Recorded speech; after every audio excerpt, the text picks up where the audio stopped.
அஸ்ஸலாமு அலைக்கும் வரஹ்மத்துல்லாஹி வபரகாத்துஹு. அன்பிக்கினிய சகோதர சகோதரிகளே, பிரமத அன்பர்களே, நண்பர்களே, இது மறைக்கூறும் இறை தூதர்கள் பாகம் 57, நபி சாலிஹ் அலைஹிஸ்ஸலாம் அவர்களுடைய வரலாற்றில் பாகம் 12.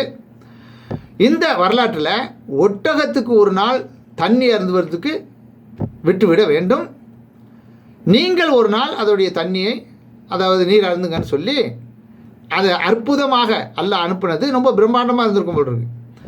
ஒரு நாளைக்கு அந்த மக்கள் எல்லாம் குடிக்கக்கூடிய தண்ணியை இது ஒன்று மட்டுமே குடிக்கும்னு சொன்னால் அப்போ பிரம்மாண்டமாக இருந்திருக்கும்.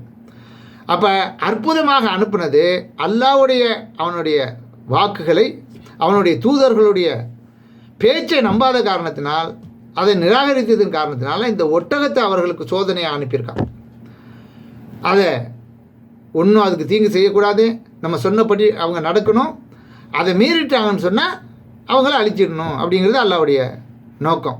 அதன் அடிப்படையில் இந்த மாதிரி ஒரு நிகழ்வை ஏற்படுத்தி காட்டுறான். அவர்களை அழிப்பதற்காகவே அந்த ஒட்டகம் அற்புதமாக அங்கே அவர்களுக்கு கொடுக்கப்பட்டுச்சு. இதோ ஒட்டகம், நிர்ணயிக்கப்பட்ட ஒரு நாள் பருகுவது அதற்குரியது, இன்னொரு நாள் உங்களுக்குரியது. அந்த கிணற்றிலிருந்து அந்த நீரை அருந்துவதற்கு அதுக்கு ஒரு நாளுக்கு விட்டுணும், நீங்கள் ஒரு நாள் எடுத்துக்கணும்.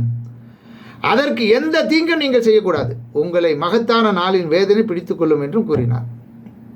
அதை அவர்கள் அறுத்து விட்டார்கள். இதனால் கைசேதம் அடைந்தார்கள்.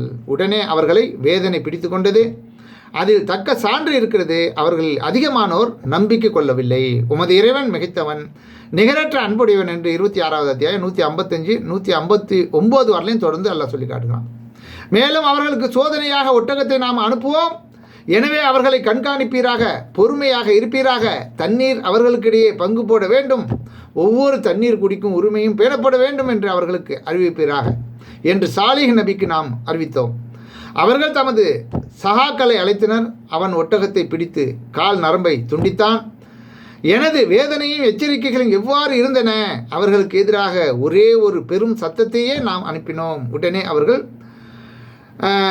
தொழுவத்தின் கூலங்களைப் போல ஆக்கப்பட்டு விட்டார்கள் என்று 54வது அத்தியாயத்தில் 27, 28, 29, 30, 31 ஆகிய வசனங்களில் தொடர்ச்சியாக அல்லாஹ் சொல்லி காட்டுகிறான். சமுதாயத்தினர் தமது வரம்பு மீறுதல் காரணமாக பொய்யென கருதினர். அப்போது அதில் மிகவும் துர்பாக்கியசாலி முன் வந்தான். இது அல்லாவின் ஒட்டகம், அதை நீரருந்த விட்டுவிடுங்கள் என்று அவர்களிடம் அல்லாவின் தூதர் சாலிஹ் சொன்னார்.